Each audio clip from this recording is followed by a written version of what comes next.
Wewe unajua huyu ni client wangu na rafiki yangu, tunafanya kazi kila siku. Lakini baadaye unasikia dude fulani kali limetoka leo msanii yani, lakini hajafanya hapa kwako. Ile kufanya unasikiaje yani?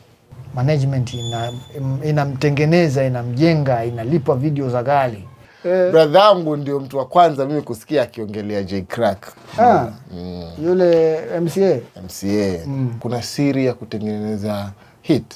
Yani kuna procedure ama kuhakikisha kwamba hii ngoma anavyoitengeneza hii hii itashika hii.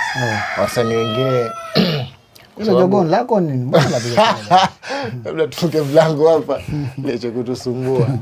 So inafikia point sasa inakuwa ni kama anaishi maisha ya kufeki. Wanafaa uonekane uko umevaaje. Wako wengi sana. Wengi sana. Haijafikia level ambayo msanii anaweza ka live off of ile income yake ya muziki peke yake. Kila kitu, hakuna mtu anayetosheka na pesa. Bro, mtu kama Susumila ni mfano mzuri sana. Kando na Susumila.